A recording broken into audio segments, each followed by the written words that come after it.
Welcome back to Keeping It Real with Marilyn and Steve. Today we are going to be making an easy 3-ingredient Depression era cake. Our ingredients today are going to be a cake mix, 3 eggs, and either a pint-sized jar or about a 15-ounce can of some kind of pie filling. So you may see that I have a yellow cake mix here today. What we're actually going to be making is a pumpkin spice bundt cake. Now, if you missed our video on how to make a yellow cake mix into a spice cake mix, I'll make sure I leave a link to that at the end of the video. So just so you know, what I have in here is actually a converted yellow cake into a spice cake mix. So before I put these ingredients in, I just wanted to share with you, there are a lot of options on what you can do to make something like this. Like I said, here I'm using a yellow cake mix that I turned into a spice cake, but you can also use a chocolate cake and add a cherry pie filling. You can use a white cake and add a blueberry pie filling. We've also made butter pecan cake mix with apple pie filling. There is a limitless number of combinations you can do. Use your imagination. All the ones we've tried, we have loved. So like I said, this is a quick, easy recipe. I've got my oven preheating at 350. So let's get these ingredients in the bowl. I have my spice cake mix here in the bowl. Now remember, we're going to be ignoring the ingredient list that's on the back of the box and using just the ingredients that we show you now that we're putting in. So what I'm going to do is I've got my 3 eggs. I broke them into a bowl, gave them a quick whisk. You can break them right into the mix if you want, but I always do mine into a separate bowl. I'm taking my can of pumpkin. Now this is a pureed pumpkin, not a pumpkin pie filling. I forgot to mention that before. This is where if you had, say, a jar of homemade apple pie filling, you would be putting that in. And like I said, this is a 15-ounce can, so you would be using a pint jar if you're using home canned ingredients. So let me get this all in, and I'll be right back. So I just hand mix the ingredients. I suppose if you wanted to use a mixer, you could. It's not a hard process.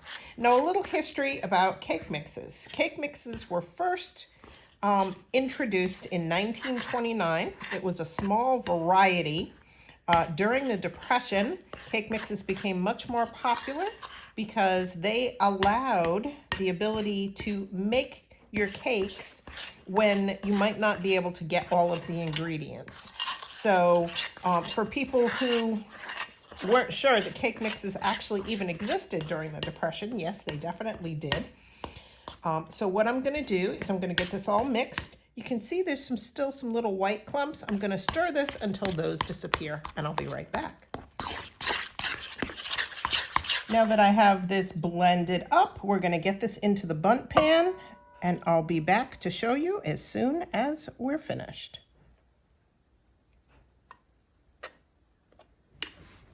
So now that we have this in the pan, we're going to put it in our oven. As I said before, I had my oven preheating to 350 degrees, and I'm going to put this in for 30 minutes. Let me get this in the oven, and I'll be right back. I just wanted to take a minute while that is baking to talk with you about how recipes that may be almost 100 years old, like this one, have become a lot more popular today.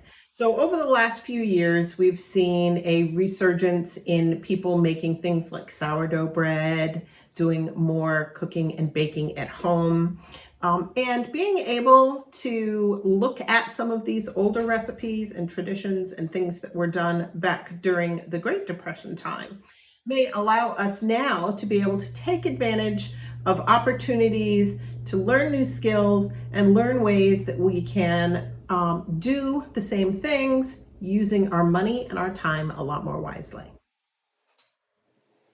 So the cake is done. It actually took me about 40 minutes for mine to finish. I used a toothpick to test it to make sure it was done till it came out clean. I've got Jack here, who is a cake fanatic, so I have to keep him out of the cake. But we're going to give this a slice so that we can test it and see how good it tastes. Steve's volunteering to be the taste tester.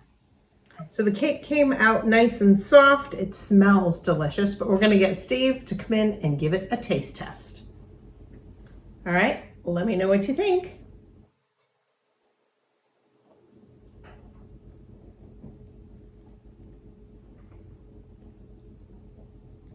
As usual, it's awesome, especially warm right out of the oven.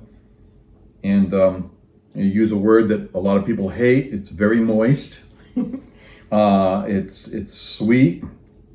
Yeah, I can imagine this as a breakfast cake or as a dessert. You could put powdered sugar, confectionery sugar over the top, or you could make a glaze for it.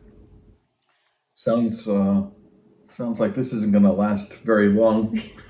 Probably not. Now you can take this recipe, you can make a crumb topping and make pumpkin spice muffins out of this if that's something that works good for you. You can do it in a 9x12 pan as well and just have it where you cut it into squares, whatever works easiest for you.